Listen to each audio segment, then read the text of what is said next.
அதாவது முத்துசாமியால் 1985 எழுதப்பட்ட இந்த நாடகம் வந்து பலமுறை அவங்க மேலே எடுத்துருக்காங்க வெவ்வேறு காலகட்டத்தில். இப்போது ஒரு மாறுபட்ட ஒரு அமைப்பில் கூத்துப்பட்டை நடிகர்கள் வந்து இந்த நாடகத்தை வந்து இப்போ நம்ம முன்னால் அரங்கேற்றிருக்காங்க. இப்போ முத்துசாமியோட டெக்ஸ்ட்டை வந்து தேட்டரை பண்ணுறது வந்து ரொம்ப ரொம்ப கஷ்டமான ஒரு விஷயம். ஏன்னா முத்துசாமி வந்து தன்னோட டெக்ஸ்டில் வந்து பலவிதமான வாதங்களை வந்து பலவிதமான பார்வைகளை வந்து முன்வச்சுக்கிட்டே இருக்கார். நிறைய விஷயங்களை தொட்டுக்கிட்டு போயிட்டே இருக்கார். ஒரு ஒரு விஷயத்தை எடுத்துக்கிட்டு அதுலேருந்து அடுத்த விஷயத்துக்கு போகிறாரு, அதுலேருந்து அடுத்த விஷயத்துக்கு போகிறாரு, அதுலேருந்து அடுத்த விஷயத்துக்கு போகிறாரு. அதனால் முத்துசாமியோட டோட்டல் டெக்ஸ்டில் வந்து ஒரு ஒரு மாதிரி ஒரு ஒரு த்ரெட்டு, ஒரு சுலபமாக அனுமானிக்க முடியாத ஒரு த்ரெட்டு ஒன்று இருந்துகிட்டே இருக்குது. அதுக்குள்ளே அவர் வந்து கல்ச்சர் சந்திக்கிற எல்லா பிரச்சனைகளையும் உள்ளே கொண்டு வராரு. நம்மளுடைய சமூக அமைப்பு சந்திக்கிற எல்லா பிரச்சனைகளையும் உள்ளே கொண்டு வராரு. அது வந்து அவர் முத்துசாமியோட எல்லா நாடகத்துலேயும் ஒரு அண்டர் கரண்ட்டாக இருக்க ஒரு விஷயம். அதை வந்து இப்போ இந்த நாடகத்தில் வந்து இந்த குரு சிஷ்ய பாரம்பரியத்திலேருந்து தொடங்கி இன்றைக்கி இருக்க வந்து தொழிலாளர்களோட உழைப்பு அது வந்து சரியான அங்கீகாரம் இல்லாமல் வந்து போகிறது அப்படிங்கிற விஷயம் வரைக்கும் இந்த பல லேயர்ஸில் வந்து இந்த டெக்ஸ்ட் வந்து மூவ் ஆகிட்டே இருக்குது. அதாவது இந்த அடையாளம் இழப்பு அப்படிங்கிற விஷயம் வந்து தான் இதில் இருக்க வந்து ஒரு மெயினான ஒரு ஃபோக்கஸ் ஆகிற ஒரு விஷயம். ஆனால் ஒவ்வொரு காலகட்டத்திலையும் வந்து வெவ்வேறு செக்ஷன் ஆஃப் பீப்புள் வந்து அடையாளம் இழந்துக்கிட்டே இருக்காங்க.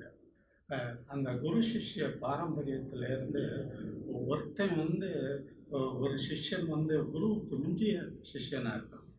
அந்த குரு வந்து ஒரு கட்டத்தில் வந்து நிறுத்துகிறாரு அவரோட இதை, இது போதும் அப்படின்னு.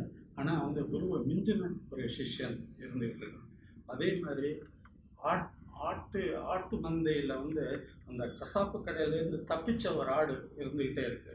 எப்பவும் இந்த குருவை மிஞ்சிய ஒரு சிஷ்யனும் ஒரு கசாப்பு கடைக்கு தப்பின ஆடும் இருந்துக்கிட்டே இருக்கு. வந்து இவங்க தான் வந்து சமூகத்தில் வந்து பல விஷயங்களை நோக்கி போயிட்டு இருக்காங்க. நாங்கள் கற்றுக்கிட்ட விஷயங்களை தாண்டி பல விஷயங்களை சொல்லிகிட்டு இருக்காங்க. இந்த கசாப்புக்கு தப்பின ஆடு வந்து அந்த மூலிகைகளெல்லாம் மேய்ஞ்சு அது வந்து ஞானம் பெற்று அது மனுஷனாக உருமாறுது. நிறைய உருமாற்றங்கள் நடந்துகிட்டு இருக்கு. அதனால் இந்த சம்பிரதாயங்களெல்லாம் ஒவ்வொரு காலகட்டத்திலையும் மீறி பல விஷயங்கள் நடந்துக்கிட்டே இருக்குது. ஒரு கல்ச்சரில் வந்து பல விஷயங்கள் நடந்துக்கிட்டே தான் இருக்குது. அதே சமயத்தில் அந்த சமூகத்தோட ஆணி வேரான அந்த தொழிலாளர்கள் அப்படிங்கிற செக்ஷன் வந்து தன்னுடைய அடையாளத்தை இழந்துக்கிட்டு இருக்கு. எல்லா தொழிலாளியும் ஒரே மாதிரி இருக்கான். அதுதான் திரும்ப திரும்ப இந்த நாடகத்தில் அவங்க சொல்லிட்டு இருக்காங்க. உன்னோட அடையாளம் போயிடுச்சு அப்படிங்கிறது.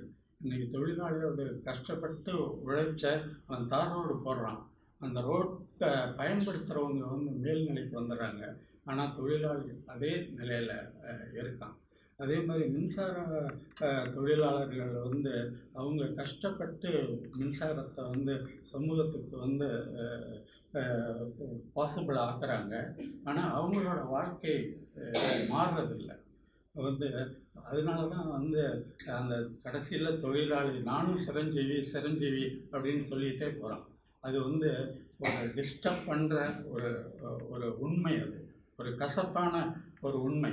அதாவது தொழிலாளியோட நிலை மாறுறதே இல்லை அப்படிங்கிற ஒரு பாயிண்டில் தான் முத்துசாமி வந்து இந்த பிளேயை முடிக்கிறாரு. அதனால் இதில் அவங்க கான்டம்ப்ளேட் பண்ணுறதுக்கு நிறைய விஷயங்கள் இருக்குது. அதனால் இப்போ இப்போ நீங்கள் பர்ஃபார்மன்ஸ் பார்த்துட்டீங்க. இப்போ போய் டெக்ஸ்ட்டை உங்களுக்கு வாய்ப்பு இருந்தால் ஒரு தரம் திரும்ப படித்து பாருங்கள். அதில் நிறைய விஷயங்கள் நீங்கள் பார்க்கும்போது பாதை புரிஞ்சும் பாதை புரியாத பல விஷயங்கள் டெக்ஸ்ட்டை படிக்கும்போது இன்னும் நிறைய ஒரு எக்ஸ்ப்ளோர் ஆகும். அவ்வளோ பாசிபிலிட்டி இருக்குது. அதனால் முத்துசாமி டெக்ஸ்ட்டில் ஒரு கோடு காட்டுவார்.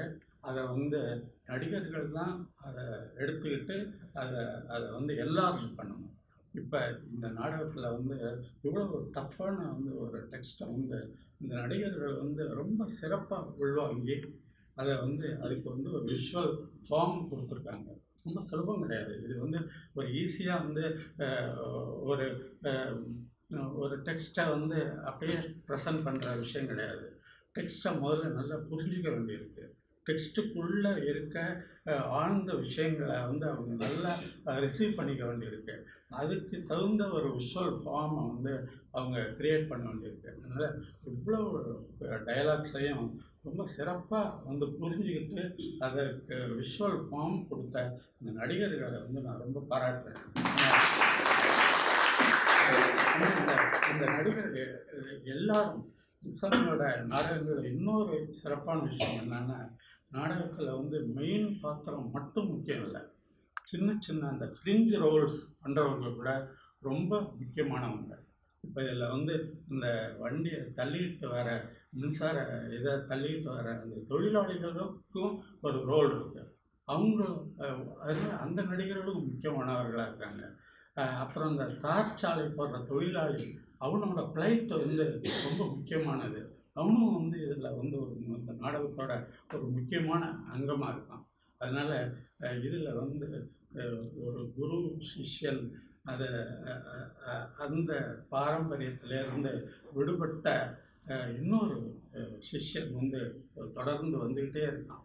அது காலங்காலமாக ஒரு சைக்கிள் நடந்துக்கிட்டே இருக்குது. அந்த சைக்கிளோட ஒரு சின்ன ஒரு க்ராஸ் செக்ஷனை தான் முத்துசாமி இந்த பிளேயில் பண்ணுறாரு. இவ்வளோ காம்ப்ளெக்ஸான ஒரு பிளே இவ்வளோ ஒரு சிறப்பான ஒரு புரிதலோட ஒரு விஷுவல் ஃபார்ம் கொடுத்த எல்லா நடிகர்களுக்கும் மீண்டும் என்னுடைய பாராட்டுகளை தெரிவித்து விடுகிறேன்.